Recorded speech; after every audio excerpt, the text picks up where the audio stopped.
Hello viewers, my name is Adam, And I'm Aaron. and this is Seeking Media Productions, bring you a TV review. Guys, we got a real treat for you. We're going to finally tackle one of the greatest television series there has been in the past, what is it, couple, 10, 20 years or something? At least what's considered the golden age of television in the 2010s. Of course, we're going to be giving you the review for Game of Thrones. Now, we contemplated a lot when rather we would have reviewed this show back when it originally ended. But there was a lot of heat going on afterwards, and it was such a big year. 2019 was such a huge year in pop culture, already with Avengers and a lot of stuff was ending. So it was probably our review will probably be lost in the middle.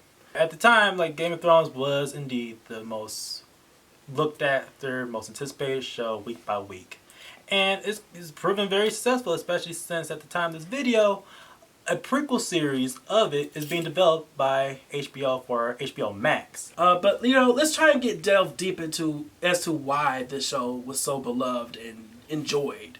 And so Game of Thrones is based on a series of novels from George R.R. Martin, the author of the series, which is essentially dubbed A Song of Ice and Fire.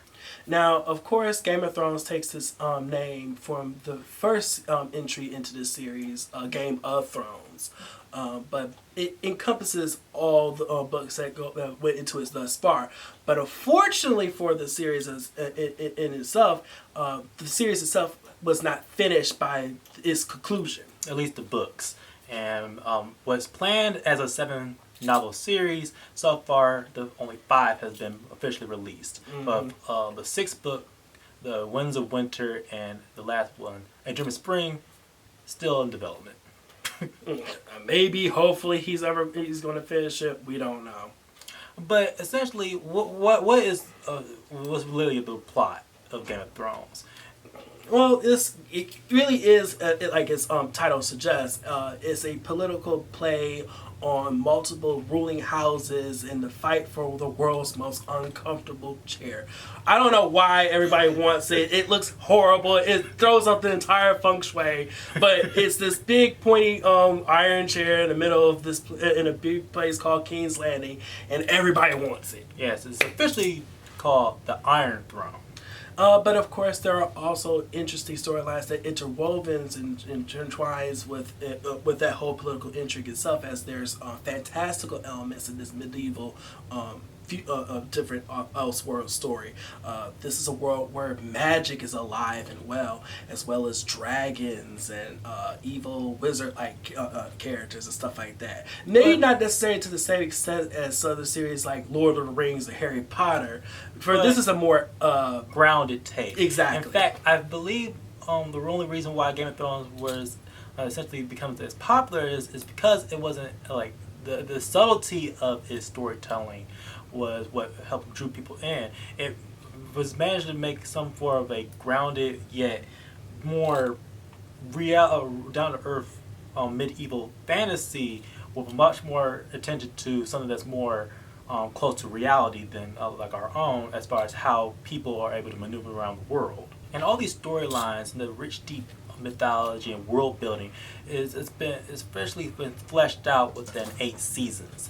Now, within these 8 seasons, at least for the most part, it kind of have this rhythm of where you have season 1, which after season 1 it has a steady build up, and which come right after that, which is essentially the biggest twist of mostly of modern television came to play, how were to occur. A whole slew of domino effect happens that changes the course and essentially the reason why so many of the events and stories and characters are doing essentially the way they are up until the end. These people, all this for nothing. Yes. Well, I like to see the series as far as at least structural wise, as far as the series goes, that each season was more like a roller coaster of sorts, Mm-hmm. of how the odd number seasons of 1, 3, 5 was like build up series, when the even number seasons tends to usually be the payoff of what Exactly. came before. And usually these payoffs usually come into a climactic huge battle of sorts, or like, and then after the finale is something that will set us up what will occur in the next season. Like, all that is like the cherry on top of what really shapes the series, and which is its characters. uh, wow, there's like, it goes without saying that it is basically a play on which house do you support, and of course you have your team Starks, you have your team Lannisters. Although you always got to really think about, wow, do I really support these groups? But there's like a couple of people in that house itself that's worth the support. Targaryens, which are, wow, there's a lot going on with them. Yes, a lot of the show's backstory mainly revolves around the Targaryens, and their very deep within history, especially since the Targaryens are a lot of the reasons why the fantastical elements are coming into play. Exactly. And all the other houses like the Tyrells or the Boltons, they're more like sub-faction groups that play within the much more larger of the main four houses. But of course, there are within these houses themselves unique and interesting characters that are ultimately the main drivers for the force of the series. Characters like Jon Snow, or Daenerys Targaryen, of course. Or the Lannister siblings of Cersei, Jaime, and Tyrion.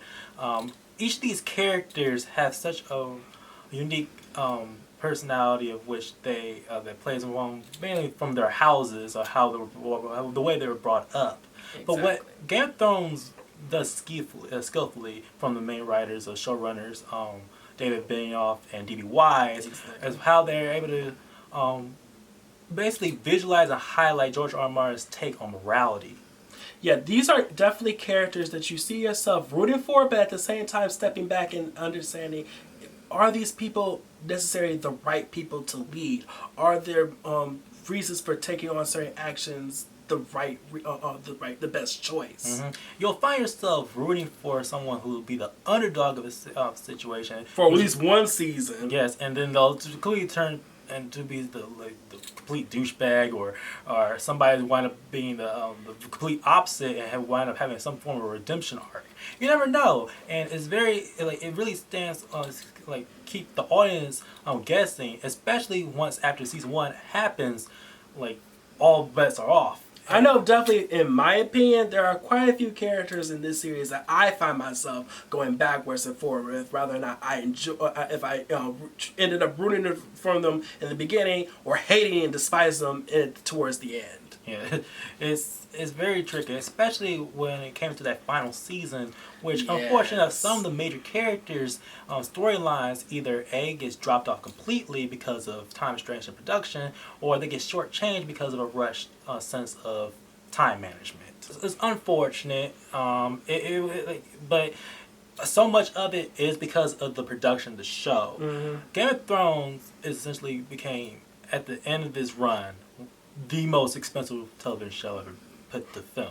I mean, quite honestly, a lot of these episodes or seasons themselves could have been right along anything that would have been played off in a movie theater. And you'll find yourself questioning that, especially the attention to detail within the production design, from the costumes, which in of itself is very painstaking. You have characters, you clearly can identify which houses they are in. They look really real and realized, and it's really down to earth. The cinematography is essentially something that's ready to be shown, especially on an IMAX level. And I was totally ready to fucking visit any of these locations. I wanted to be in King's Landing. I wanted to walk around the area, or up in the north. Winterfell looks like a complete gas. It looks kind of. It's cold, but you really do feel the difference of locales. But with this huge production, the VFX on the show is what really makes the whole scale of it really possible. You have essentially a show that have theatrical level film visual effects. It cannot be stated, wow, more than enough that Warner Brothers are the kings of dragon making.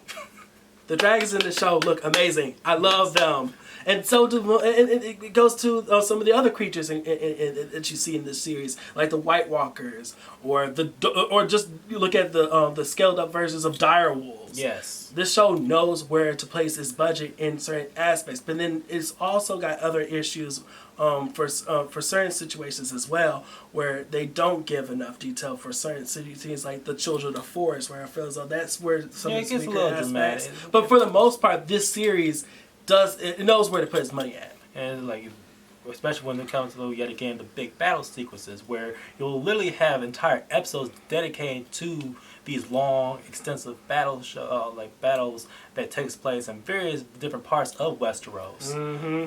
From the Battle of Bastards, which is essentially the pivotal moment of the series, which came to where a lot of the major characters at play up in the north goes together, and you'll see just how fully realized how that fight is really plays and looked at in film schools now.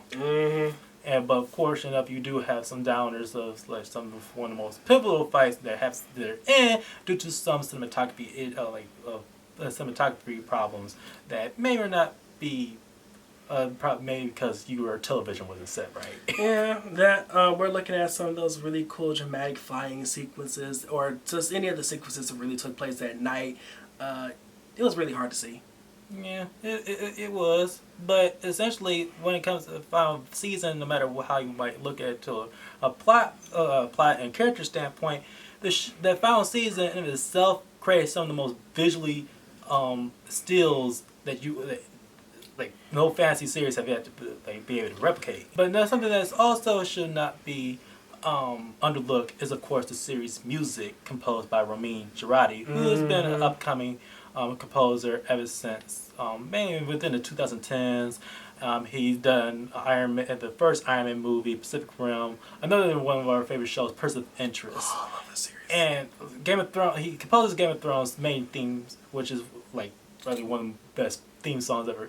You do not skip the opening of Game of Thrones, especially since a lot they do end up changing it each season by adding in new visuals, aspects. At least. Yeah, new visuals and new aspects that happens to pop up in the world of Westeros and that sauce.